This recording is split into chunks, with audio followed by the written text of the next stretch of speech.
Selamat pagi, saudara-saudara sekalian. Eh, Kita bertemu lagi dalam mata kuliah Psikologi Pendidikan. Baik, kita masuk kepada materi berikutnya. Hari ini kita akan membahas mengenai perkembangan kognitif dan bahasa. Baik, saudara-saudara sekalian, bahwa seperti yang kita ketahui bersama bahwa dalam proses pertumbuhan dan perkembangan manusia, selain pertumbuhan secara fisik, terdapat pertumbuhan dan perkembangan yang berupa aspek non-fisik. Pertumbuhan secara fisik, Anda sudah lazim dan sudah mengetahui bahwa ada perubahan-perubahan secara fisik ya, bertambah tinggi, bertambah besar gitu ya, ukuran ya, yang itu berkaitan dengan perubahan-perubahan yang bisa terlihat secara fisik. Nah, dalam konsep perkembangan manusia dikenal juga ada aspek-aspek non-fisik gitu ya, yang berkaitan dengan bertambahnya fungsi-fungsi dari alat-alat tubuh, fungsi-fungsi mental, fungsi-fungsi pemikiran yang menjadi berubah sepanjang proses pertumbuhan dan perkembangan manusia. Nah, hari ini kita akan membahas mengenai perkembangan kognitif dan bahasa. Baik, perkembangan kognitif ini ada beberapa teori. Salah satu teori yang sangat terkenal dan sampai sekarang masih menjadi acuan oleh para ahli, yaitu teori dari Piaget ya, tulisannya Piaget tapi bacanya Piaget ya, karena dia orang Austria tapi berbahasa Perancis ya. Nah, Piaget ini menyampaikan konsep mengenai perkembangan kognitif yang dia dapat terhadap anaknya sendiri.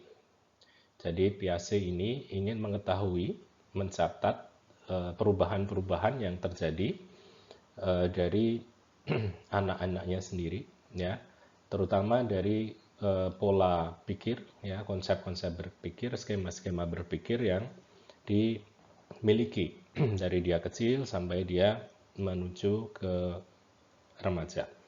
Nah, terdapat 4 konsep pokok, yaitu yang disebut skema.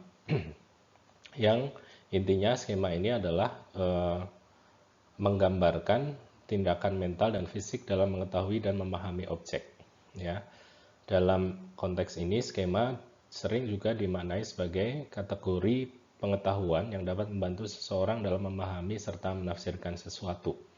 Jadi dalam pikiran atau aspek kognitif manusia, menurut Piaget, dia berpendapat bahwa ketika kita ingin mengetahui atau memahami kondisi lingkungan yang ada di sekitar, maka itu dilihat dengan adanya skema yang sudah tertanam, tercetak pada memori atau ingatan dari individu. Ya, jadi skema-skema ini dapat digunakan ya untuk mengetahui, memudahkan kita mengetahui, mengenali satu objek, satu situasi yang sesuai dengan pola-pola yang sudah dicetak atau tercetak di dalam kognitif dari individu. Oke. Nah, dalam skema, seseorang mengalami sesuatu yang digunakan untuk memodifikasi, menambahkan, serta mengubah skema yang telah dimiliki. Jadi dalam prosesnya, skema ini juga mengalami konsep-konsep yang berubah, ya, tergantung pada perubahan-perubahan, pengalaman-pengalaman yang dimiliki. Misalnya, konsep atau skema tentang kursi gitu ya. Kursi itu berbentuk segi 4, kakinya 4 gitu. Skema awalnya begitu. Tapi lama-kelamaan skema mengenai kursi itu juga akan berubah seiring dengan pengalaman-pengalaman, pengamatan-pengamatan mengenai objek yang disebut kursi. Ya, ternyata kursi ada juga yang bulat, ya, ada juga yang tidak berkaki 4 gitu ya. Dan segala macam yang bervariasi. Kemudian yang kedua disebut sebagai asimilasi. Nah, asimilasi ini merupakan proses memasukkan informasi ke dalam skema yang telah dimiliki. Ya, dalam asimilasi terdapat pemikiran pribadi dalam memodifikasi pengalaman yang diperoleh. Jadi ini proses-proses dalam memasukkan informasi atau mencocokkan ya informasi-informasi yang diterima itu kepada skema yang sudah dimiliki. Nah, ini sangat subjektif sekali karena skema sendiri dimiliki oleh individu masing-masing. Pola-pola itu dimiliki oleh individu masing-masing sehingga ketika melakukan memasukkan informasi ini, subjek atau individu akan memodifikasi ya melalui pengalaman-pengalaman subjektif yang sudah dimiliki. Ya. Nah, artinya satu orang, satu individu belum tentu sama ketika dia mendapatkan informasi yang sama, bisa saja nanti ketika proses asimilasi itu dilakukan, modifikasinya menjadi berbeda. Ya. Karena apa? Tergantung pada skema yang sudah dimiliki. Baik, ya, adalah akomodasi. Merupakan proses dalam mengubah skema yang ada. Ya, perubahan skema ini dapat terjadi karena adanya pengalaman atau informasi baru. Ya, jadi asimilasi, kemudian melakukan akomodasi. Jadi menyesuaikan dengan informasi baru. Ya, jadi ketika informasi itu datang, skema tadi kok sepertinya tidak cocok, setelah asimilasi kita mengakomodasi, menyesuaikan skema itu dengan informasi yang sudah dimiliki yang terbaru gitu. Jadi mengupdate ya skema itu berdasarkan informasi baru yang sudah dimiliki. Kemudian yang keempat disebut equilibrium. Ini merupakan keseimbangan antara asimilasi dengan akomodasi. Ya. Jadi ketika ini terjadi adalah proses ini dilakukan pada saat individu itu mengalami ya perkembangan kognitif ya yang kemudian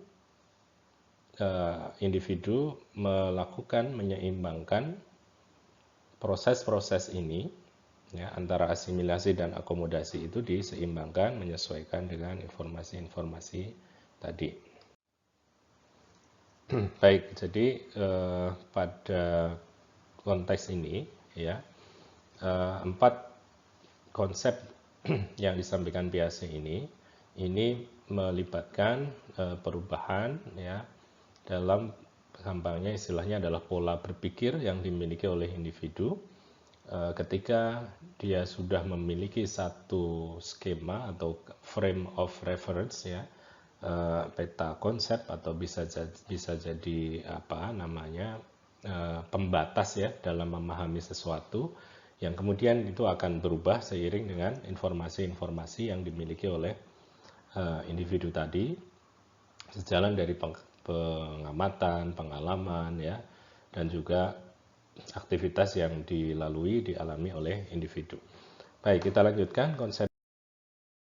Kita masuk pada tahap-tahap perkembangan kognitif, yaitu pertama adalah tahap sensori motorik.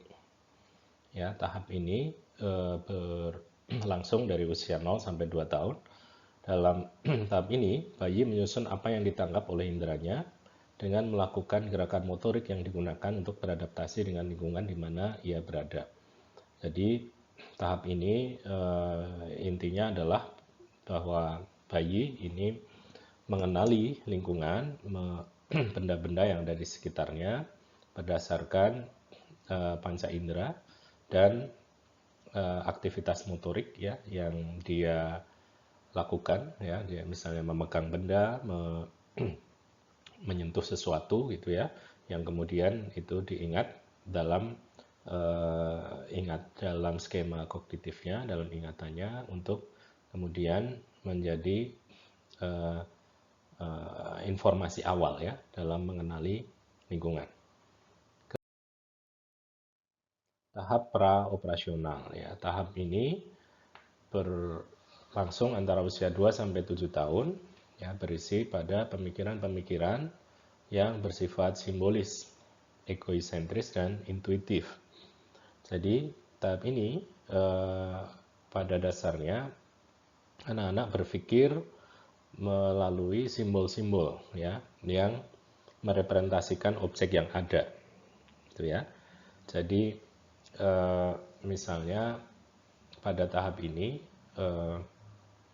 masih melakukan identifikasi terhadap benda-benda sekaligus juga yang ada di lingkungan, ya, benda-benda yang ada di lingkungan di sekitar individu untuk mewakili, ya, dengan simbol-simbol tertentu gitu. Ya. Nah, tahap praoperasional ini juga ditandai,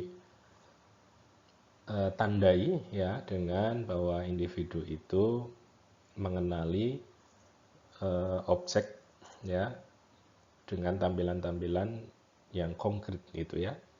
Jadi yang sudah pernah dia ingat, sudah pernah dia lihat, ya.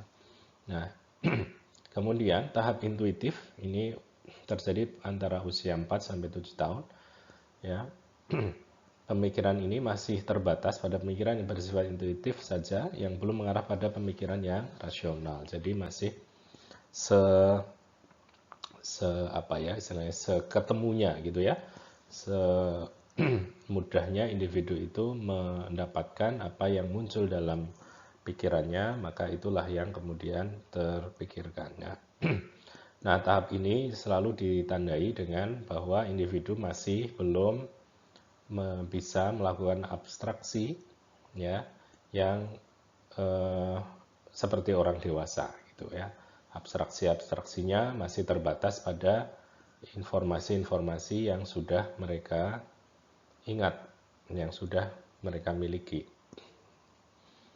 Sehingga dalam hal ini misalnya dalam pelajaran, ya, TK itu masih menggunakan benda-benda yang ada di sekitar anak gitu ya, buah-buahan gitu ya, jeruk, mangga, apel dan lain sebagainya itu, yang itu dilukiskan, kalaupun gambar dilukiskan seperti benda-benda yang memang sudah dikenali. Kemudian pada fase ini, fase intuitif, ya, pemikiran anak masih terbatas gitu tadi dengan informasi-informasi yang sudah dimiliki saja, belum melakukan elaborasi, perluasan dari informasi tadi. Ya, jadi karena intuitif itu ya seinginnya, sedapatnya apa yang muncul dari skema kognitif si anak.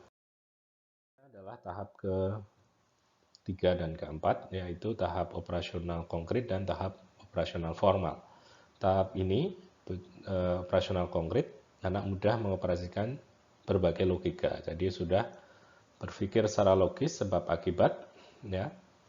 Jika A begini maka menyebabkan B, gitu ya, dan seterusnya. Kemudian tahap yang paling tinggi, ya, tahap operasional formal, dan mulai ditambah dengan kemampuan, yaitu kemampuan dalam berpikir secara abstrak.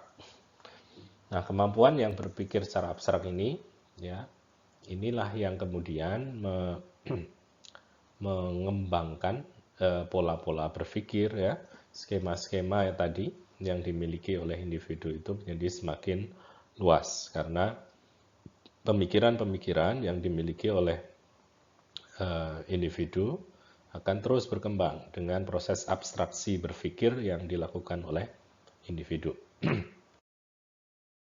Implikasinya, ya, bahwa dengan adanya tahap-tahap perkembangan tadi, maka sebagai calon guru, ya, Anda harus menyadari, ya, banyak siswa yang belum mencapai tahap operasional formal secara sempurna gitu ya. Misalnya Anda mengajar nanti pada setiap tahapan itu untuk memudahkan kita memberikan informasi itu sesuai dengan tahap perkembangan kognitif, ya.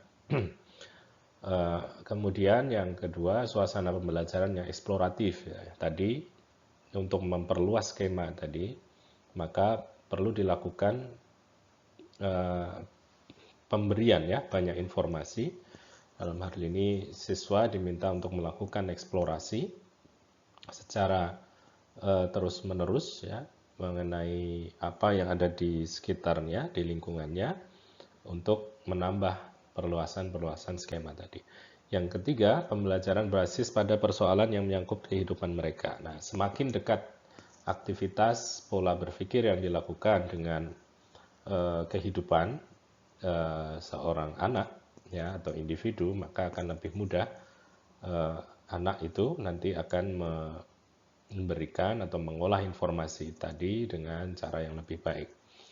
Kemudian yang keempat, untuk memudahkan anak memahami, maka diminta individu atau anak atau siswa itu membuat peta pikiran yang kita sebut mind map ya, peta pikiran atau peta konsep yang menggambarkan hubungan antar informasi atau antar materi pelajaran yang mereka dapatkan. Perkembangan kognitif menurut Brunner. Ya. Nah, perkembangan kognitif menurut Brunner ini kita mulai dari pengertian, yaitu langkah bagaimana orang memilih, mempertahankan, dan mentransformasikan informasi secara aktif. Jadi, konsep Brunner ini berkaitan dengan penerapan perkembangan itu dalam mengolah informasi ya, mentransformasikan informasi secara aktif gitu. Perhatian tentang kognitif berpusat pada masalah apa yang dilakukan manusia dengan informasi yang diterimanya dan apa yang akan dilakukannya sesudah memperoleh informasi untuk mendapatkan pemahaman yang memberikan kemampuan tersendiri baginya. Oke, jadi informasi yang dia terima itu digunakan ya untuk melakukan pemecahan masalah ya, gitu ya, untuk mencari solusi ya dari informasi yang dilakukan, yang didapatkan oleh si individu. Jadi dalam konteks ini informasi itu sudah digunakan dalam proses berpikir untuk mendapatkan satu solusi, satu pemecahan masalah tertentu dari apa yang dihadapi oleh siswa.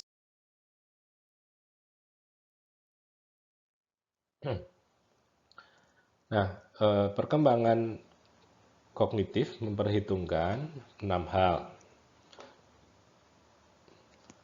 yaitu perkembangan intelektual, kemudian pertumbuhan tergantung pada perkembangan intelektual dan sistem pengolahan informasi. Kemudian perkembangan intelektual memerlukan peningkatan kecakapan. Ya, kemudian interaksi antara guru dan siswa adalah penting bagi perkembangan kognitif. Bahasa menjadi perkembangan kognitif. Kemudian pertumbuhan kognitif ditandai dengan meningkatnya kemampuan menyelesaikan berbagai alternatif secara simultan dan melakukan berbagai kegiatan secara bersamaan serta mengalokasikan perhatian secara runtut pada situasi tertentu. Oke.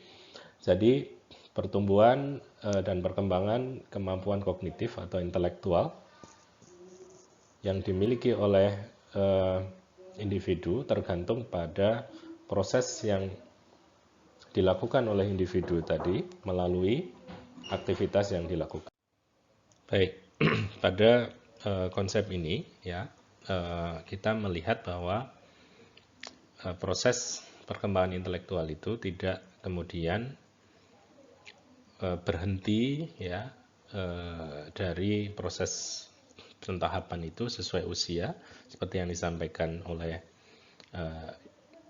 Piaget, tapi menurut Brunner bahwa perkembangan kognitif ini akan terus berkembang seiring dengan proses-proses belajar yang dilalui, pengalaman-pengalaman yang bertambah yang dialami oleh individu.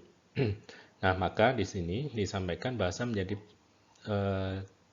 perkembangan atau memfasilitasi perkembangan kognitif ya. Karena dengan bahasa kita mendapatkan banyak informasi, kemudian banyak pengalaman-pengalaman dari bacaan-bacaan tadi dapat mengembangkan pola berpikir ya, peta konsep, kemudian pemahaman-pemahaman baru yang itu mempengaruhi perkembangan kognitif yang dimiliki oleh individu. Berikutnya, tahap perkembangan kognitif ya, menurut Brunner ada tahap enaktif, ikonik, dan tahap simbolik.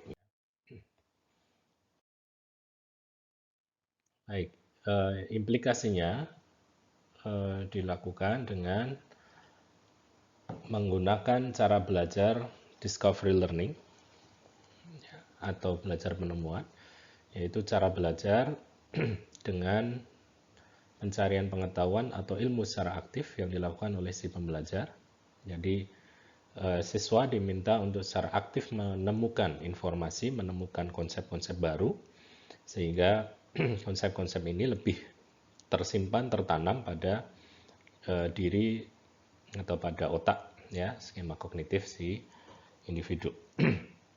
Nah, dengan menerapkan cara belajar ini diharapkan ada 3 manfaat. Pertama, pengetahuan yang diperoleh akan dapat bertahan lama dan lebih mudah diingat. Kedua, hasil belajar yang didapat mempunyai efek transfer yang lebih baik. Yang ketiga, nalar si pembelajar akan aktif bekerja dan memiliki peningkatan. Cara belajar Brunner dalam bidang kognitif melibatkan 3 proses yang bersamaan, yaitu mendapatkan informasi, kemudian melakukan transformasi informasi, dan menguji relevansi dan ketepatan pengetahuan. Dalam hal ini, informasi yang didapatkan itu ditransformasikan, kemudian digunakan untuk melakukan pengujian, ya, memvalidasi informasi-informasi tadi dengan fakta-fakta yang ada di sekitar individu, ya. Apakah informasi yang atau pengetahuan baru yang didapatkan itu relevan dengan fakta-fakta, fenomena-fenomena yang terjadi, dan juga mengkaitkan dengan pengalaman-pengalaman yang dialami oleh individu. Jadi informasi tadi dapat juga memberikan penjelasan ya terhadap fenomena, sekaligus juga memberikan penjelasan terhadap pengalaman-pengalaman yang sudah didapatkan oleh. Kemudian perkembangan kognitif teori berikutnya dari Vygotsky. Nah, menurut Vygotsky, 3 konsep yang dikembangkan yaitu keahlian kognitif anak dapat dipahami apabila dianalisis dan diinterpretasikan secara developmental. Jadi, konteks perkembangan kognitif ini tidak bisa dilepaskan dari proses-proses perkembangan individu.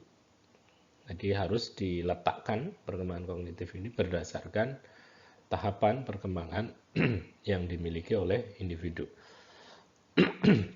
Kemudian yang kedua, kemampuan kognitif dimediasi dengan kata, bahasa, dan bentuk diskursus yang berfungsi sebagai alat psikologis untuk membantu dan mentransformasi aktivitas mental. Dan yang ketiga, kemampuan kognitif berasal dari relasi sosial dan dipengaruhi oleh latar belakang sosio-kultural. Nah, ini yang membedakan teori Vygotsky dengan teori Piaget maupun Brunner ya. Ada konsep yang ketiga ini ya, yaitu harus dilihat dari sudut pandang sosio-kultural. Ya, artinya perkembangan kognitif ini pada setiap masyarakat, setiap budaya itu akan bervariasi ya, karena latar belakang sosial dan kultural yang dimiliki oleh setiap kelompok masyarakat itu juga berbeda-beda. Nah, seperti halnya Brunner, Vygotsky juga menekankan bahwa bahasa ini juga cara untuk memahami konsep dan mentransformasikan aktivitas mental. Ya, pemikiran yang dimiliki oleh individu atau ketika kita berpikir itu dimediasi melalui bahasa. Ya, bahasa ini memediasi pola berpikir kita, dan bahasa ini juga memediasi cara kita menyampaikan informasi kepada orang lain untuk dipahami. Ya. Jadi pikiran kita bisa dilukiskan, bisa dideskripsikan melalui bahasa. Nah, kemudian berikutnya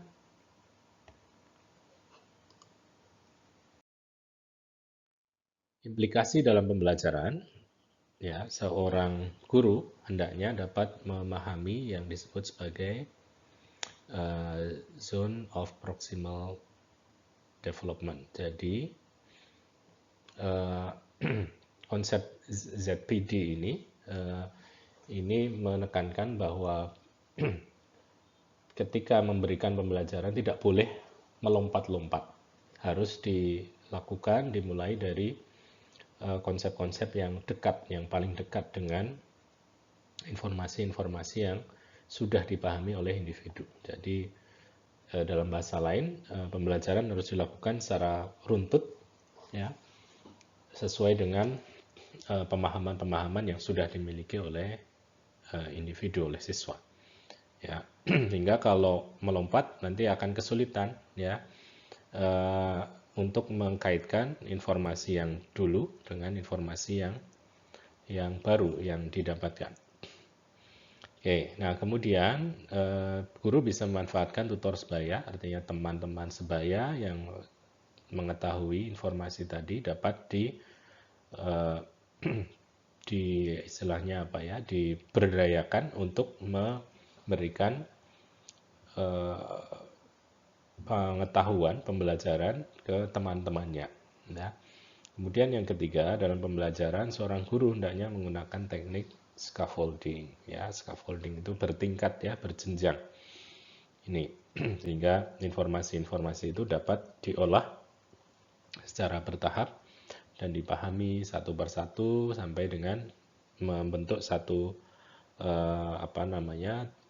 utuh, ya, keutuhan tumpukan informasi itu menjadi satu konsep yang lebih luas, ya. Baik. Nah, kemudian pembahasan yang berikutnya mengenai perkembangan bahasa.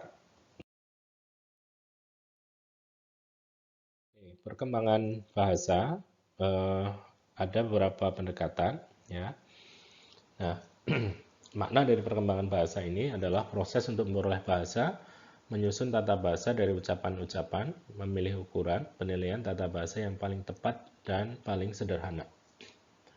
Nah, jadi pendekatan ini berkaitan dengan bagaimana individu atau anak-anak itu memperoleh bahasa yang dimulai dari tata bahasa atau hal-hal yang sederhana, ya, bahwa bahasa itu tadi mewakili satu informasi tertentu dari yang sederhana sampai dengan informasi-informasi yang lebih kompleks. Nah, pendekatan nafistik dari Noam Chomsky, salah satu pakar linguistik, ya, yang sangat terkenal, atau sosiolinguistik, ya, yang terkenal, bahwa bahasa ini ditentukan secara biologik yang dibawa sejak lahir, ya. Jadi sejak awal anak menunjukkan kemampuan berbahasa yang terus berkembang. Jadi kemampuan bahasa itu sudah dimiliki potensinya itu sejak individu atau anak itu dilahirkan, ya. Yang menurut Chomsky itu ada potensi yang dimiliki, potensi linguistik dan universal yang sudah tertanam pada setiap individu. Nah, sehingga nanti lingkungan yang akan memberikan support terhadap perkembangan potensi tadi. Yang kedua, kaum behavioristik berpendapat bahwa pendekatan empiristik dalam perkembangan bahasa dikaitkan dengan bagaimana lingkungan, ya, memberikan proses, ya,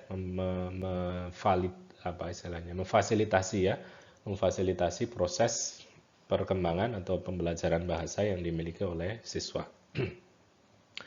Nah, penguasaan bahasa hasil dari penyatu paduan peristiwa-peristiwa linguistik. Jadi, ketika individu atau anak itu berinteraksi dengan orang tua, dengan teman-temannya, atau dengan orang-orang yang ada di sekitarnya, inilah yang menurut pandangan empiristik menjadi tempat ya di mana peristiwa-peristiwa linguistik itu terjadi. Ya, jadi siswa mendapatkan kosakata ya, nama-nama baru gitu ya, informasi-informasi baru berdasarkan bahasa dan definisi dari bahasa yang dimiliki oleh lingkungan ya, oleh sosial atau kultural tadi. Ya, tahap-tahap perkembangan bahasa, tahap pralinguistik yaitu 3 bulan sampai 1 tahun, tahap holofrastik kalimat satu kata, ya, tahap pralinguistik tadi bisa mengeluarkan atau bayi gitu ya, mengeluarkan suara tapi tidak ada maknanya. Ya, tahap holofrastik kalimat satu kata, ya, ini untuk menunjukkan keinginan pada sesuatu gitu ya. Misalnya menginginkan atau bayi itu pengen minum, ya dia hanya mengucapkan air atau mengucapkan gelas satu kata saja untuk mewakili konsep bahwa sebenarnya dia ingin minum air gitu. Kemudian tahapan kalimat dua kata ini sudah mulai berkembang dengan menggunakan gabungan dari dua kata untuk mewakili satu konsep. Yang ketiga, tahap perkembangan tata bahasa. Nah, ini sudah mulai menggunakan kalimat, struktur kalimat yang lebih lengkap. Ya, usia 2-5 tahun, anak sudah mulai bercakap-cakap, bisa ngobrol dengan lebih lama dengan pola tata bahasa yang sudah lebih tertata ya, walaupun belum sempurna. Nah, tahap perkembangan tata bahasa menjelang dewasa 5-10 tahun ini sudah lebih advance perkembangannya, sudah lebih mahir dalam menyampaikan maksud ya, konsep atau pikiran yang dimiliki ya dengan lebih panjang ya. Kemudian tahap kompetensi lengkap ini usia 11 tahun ke atas, siswa memiliki kemampuan dalam mengembangkan ya bahasa ini untuk menceritakan ya, bisa secara kronologis, secara abstrak gitu ya, dengan konsep-konsep sekaligus kosakata yang dimiliki ya, sejalan dengan kosakata yang dimiliki yang semakin banyak. Baik, kemudian kemampuan bahasa dan berpikir. Jadi bahasa ini sering dikatakan mewakili konsep pemikiran manusia ya. Artinya kemampuan bahasa ini berhubungan erat dengan kemampuan berpikir. Ya, kemampuan berpikir seseorang ini dapat dilihat juga dari kemampuan mereka berbahasa. Ya, kosakata yang dimiliki, kemampuan dalam menyampaikan gagasan, kemampuan dalam mereka mendeskripsikan. Ya, jadi dua hal ini tidak bisa dilepaskan. Ya, bahkan pikiran kita ini terisi oleh berbagai macam konsep yang diwakili oleh bahasa. Ya, karena bahasa inilah yang melukiskan, istilahnya mendeskripsikan secara nyata apa yang sedang terjadi dari pikiran kita. Sehingga kemampuan berbahasa ini menjadi pencerminan dari kemampuan berpikir yang dimiliki oleh individu. Ya. Baik, kemudian karakteristik perkembangan bahasa tadi, ya, tadi sudah disampaikan, ini lebih rinci. Nanti silahkan Anda pahami, ya, Anda juga bisa melihat di buku yang diterbitkan oleh UNES, ya, buku paket psikologi pendidikan mengenai contoh sekaligus karakteristik perkembangan bahasa berdasarkan usia, ya, tadi dari pralinguistik ya sampai dengan tahap kompetensi yang sudah lengkap. Oke. Kemudian apa saja faktor yang mempengaruhi perkembangan bahasa? Pertama adalah faktor biologis, kemudian faktor lingkungan. Faktor biologis ini kaitannya dengan hardware ya. Hardware itu ya kemampuan otak dan juga adanya pita suara ya, sekaligus mulut ya, rongga mulut untuk memproduksi bahasa ya. Dalam konteks ini faktor utama ya. Jadi kalau mohon maaf, anak-anak yang dilahirkan mengalami disabilitas ya, gangguan secara fisik ya, mereka tidak akan bisa maksimal dalam memperoleh kemampuan berbahasa. Kemudian yang kedua faktor lingkungan. Jadi faktor lingkungan ini memberikan stimulasi ya, rangsangan-rangsangan di mana tadi dalam istilah perkembangan kognitif tadi, perkembangan bahasa tadi adalah peristiwa-peristiwa linguistik ya yang terjadi di sekitar individu yang nanti menjadikan individu tadi mengalami kosakata-kosakata ya, informasi-informasi dan kosakata-kosakata melalui interaksi dengan lingkungan ya, orang-orang yang ada di sekitar dia. Nah, kemudian perbedaan individual dalam perkembangan bahasa ya. Tadi pertama jelas ada faktor biologis ya. Kemudian genetis, pertumbuhan perkembangan serta lingkungan. Ya. Itu akan mempengaruhi variasi dari perkembangan bahasa.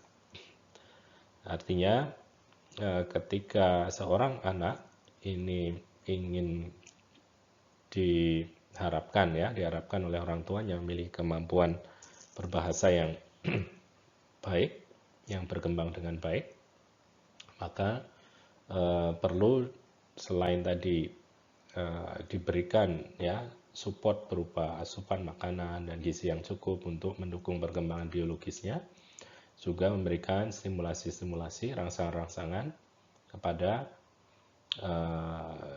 anak-anak tadi ya, diajak ngobrol ya, diajak berbicara, berkomunikasi ya, dengan menambahkan kosakata-kosakata baru. Kemudian perbedaan individu dalam perkembangan bahasa akan meningkat sejalan dengan bertambah usia ya. Nah, ketika misalnya siswa di sekolah itu dia akan mendapatkan informasi yang lebih banyak daripada anak-anak yang tidak sekolah gitu ya misalnya. Nah, ini akan menjadi semakin kompleks tergantung pada situasi eksternal di sekitar individu. Kemudian perbedaan individu dalam perkembangan bahasa ini merupakan fakta universal. Artinya ada memang individu-individu yang memang cerdas secara linguistik ya. Ada juga yang ya biasa-biasa saja gitu ya.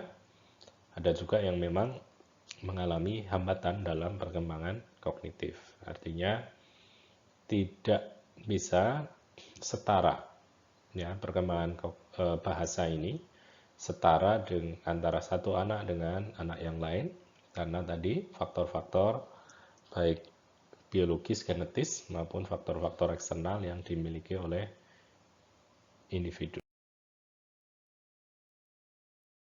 Kemudian implikasi dalam pembelajaran ya, guru harus peka dengan mengupayakan kemampuan berbahasa yang dimiliki oleh siswa itu menjadi semakin maksimal perkembangannya. Salah satunya mengupayakan lingkungan yang memberikan kesempatan seluas-luasnya bagi perkembangan bahasa secara optimal. Ya. Jadi memberikan stimulasi rangsangan yang seluas-luasnya. Ya, sekarang misalnya dengan tadi selain berkomunikasi bisa memberikan buku-buku bacaan ya. Bisa melakukan diskusi ya, kemudian membuat karangan gitu ya, karena kemampuan bahasa itu ada 4 ya paling tidak ya, kemampuan bahasa dasar itu yaitu listening, mendengarkan, kemudian speaking ya, berbicara, kemudian reading ya, membaca, dan yang keempat adalah writing. Jadi 4 hal ini harus diupayakan, dikembangkan oleh guru dalam pembelajaran. Kemudian pengenalan sejak dini terhadap lingkungan yang memiliki variasi kemampuan bahasa pada anak memacu perkembangan bahasanya. Nah, misalnya kaitannya dengan mengenalkan banyak bahasa.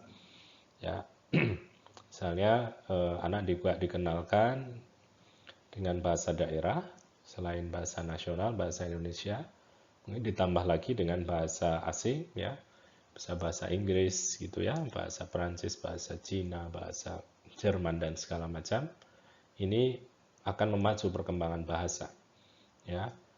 Sekaligus juga memacu perkembangan kognitif, variasi kognitif yang dimiliki karena bahasa selalu mewakili peta konsep-konsep pemikiran yang dimiliki. Ya. Hingga apa? Kosakata itu menjadi semakin luas, semakin banyak, ya, dan menjadikan individu itu nanti mempunyai pemikiran, wawasan yang lebih luas lagi. Dan yang ketiga, mengembangkan strategi untuk mempermudah penguasaan bahasa.